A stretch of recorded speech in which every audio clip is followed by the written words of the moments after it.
ओम श्री बुद्धाय नमः। हरे कृष्णा। हर हर महादेव। बुधवार का दिन बुद्धि, वाणी, व्यापार, संचार और संतुलन की देवता भगवान बुद्ध देव को समर्पित है, जिनकी कृपा से वाणी में मधुरता आती है, निर्णयों में विवेक जन्म लेता है और जीवन में लक्ष्मी के साथ लक्ष्य की भी प्राप्ति होती है। बुधवार का व्रत विशेष रूप से उन लोगों के लिए लाभदायक माना गया है जो व्यापार में उन्नति, संतान की प्रगति, मानसिक शांति और कुशल ऊर्जा की शक्ति को पाना चाहते हैं। आज की इस कथा से पहले हम सभी प्रार्थना करते हैं कि हे चंद्रमा और बृहस्पति के प्रिय पुत्र, हे हरे रंगधारी बुद्ध देव, हमारी वाणी में विनम्रता दो, हमारी बुद्धि को सात्विक मार्ग दो और हमारे जीवन को संतुलित और सार्थक बनाओ।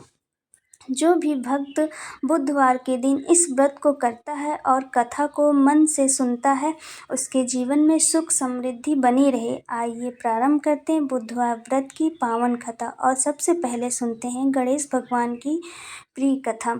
तो आइए ओम श्री गणेशाय नमः कहते हुए शुभारंभ करते हैं आज की कथाओं का। ओम श्री गणेशाय नमः। पौराणिक कथाओं के अनुसार एक समय की बात है, धनपति कुबेर ने भगवान शिव और माता पार्वती को भोजन पर आमंत्रित किया, लेकिन भगवान शिव ने कहा कि मैं कैलाश छोड़कर कहीं नहीं जा पाऊंगा और माँ पार्वती जी ने कहा मैं अपने स्वामी को छोड़कर नहीं जाऊंगी। जब मेरे स्वामी ही नहीं जाएंगे तो मैं जाकर क्या करूंगी। तब उन्होंने कहा कि आप हमारी जगह पर गणेश जी को ले जाओ, वैसे भी उन्हें मिठाइयाँ और भोजन बहुत ही पसंद है। तब कुबेर देवता ने गणेश भगवान को अपने यहाँ भोजन के लिए आमंत्रित किया। गणेश भगवान को उनका प्रस्ताव बहुत ही पसंद आया, क्योंकि उन्हें मिठाइयाँ और भोजन बहुत ही पसंद था। वे बड़ी खुशी खुशी उनके साथ उनके घर पर चले गए। वहाँ जाकर गणेश जी ने जी भरकर मिठाइयाँ और अपने पसंद के मोदक भोजन जी भरकर खूब खाया। अब वापस आते समय कुबेर देवता ने उन्हें मिठाई का एक बड़ा सा थाल देकर विदा किया। लौटते समय चंद्रमा की रोशनी में गणेश जी अपने चूहे पर बैठकर वापस आ रहे थे, क्योंकि गणेश जी का वाहन चूहा होता है।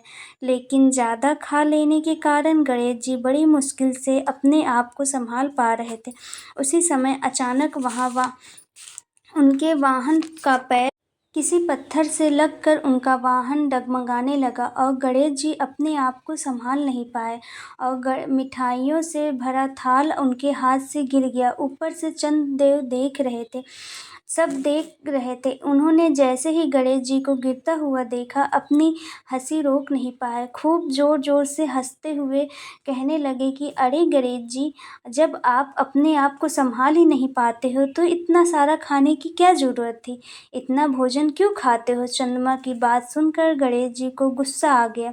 उन्होंने सोचा ये घमंड में चूर होकर मुझे उठाने के बजाय, मेरी सहायता करने के बजाय मेरे साथ हंसी मजाक ठिठोली बना रहा है और मेरा मजाक बना रहा है। इसीलिए गणेश जी ने क्रोधित होकर चंद्रमा को श्राप दे दिया कि जो भी गणेश चतुर्थी के दिन तुम्हें देखेगा वो लोगों के सामने चोर कहलाएगा, उनके झूठा कलंक लग जाएगा। अब गणेश जी ने श्राप तो दे दिया। श्राप की बात सुनकर चंद्रमा भी घबरा गए और सोचने लगी कि फिर तो कोई मुझे देखेगा भी नहीं।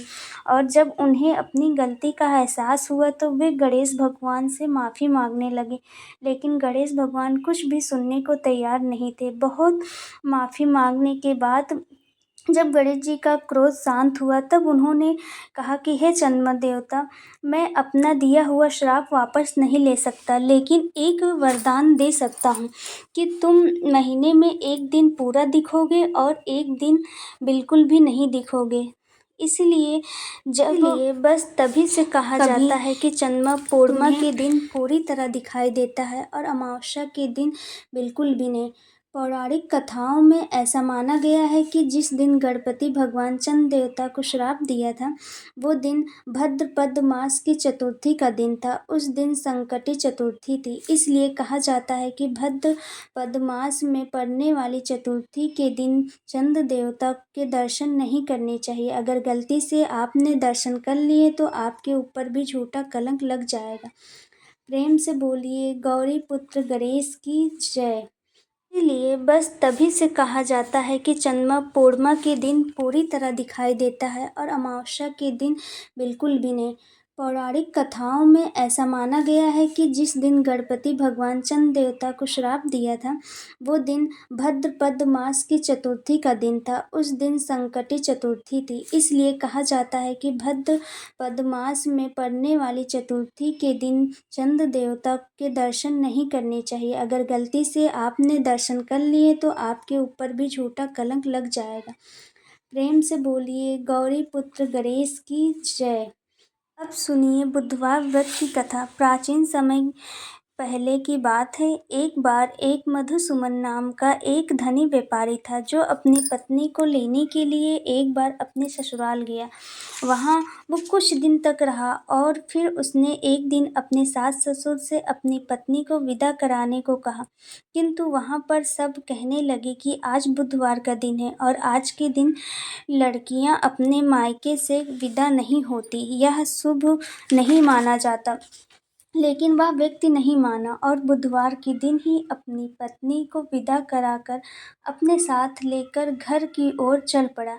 रास्ते में उसकी पत्नी को बहुत ही प्यास लगी, तो व्यक्ति ने लोटा लेकर रथ से उतरकर पानी लेने चला गया। जैसे ही वह पानी लेकर वापस आया तो देखा कि उसकी पत्नी के पास उसके ही जैसा कोई और है। वह देखकर आश्चर्यचकित रह गया और रथ पर उसके ही वेशभूषा वाला अन्य व्यक्ति को देखकर क्रोधित हो गया और क्रोध से कहा कि तू कौन है जो मेरी पत्नी के पास बैठा हुआ है। तभी दूसरा व्यक्ति बोला, ये मेरी पत्नी है, इससे मैं अभी अभी ससुराल से विदा कराकर ले जा रहा हूँ।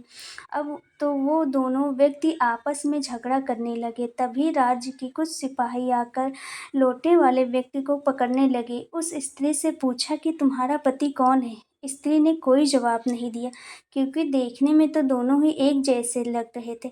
वह किसे अपना पति बताती। फिर वह ईश्वर से प्रार्थना करने लगा कि हे परमेश्वर, ये आपकी क्या लीला है। हे प्रभु, इस असमंजस से, इस दुविधा से मुझे मुक्ति दो।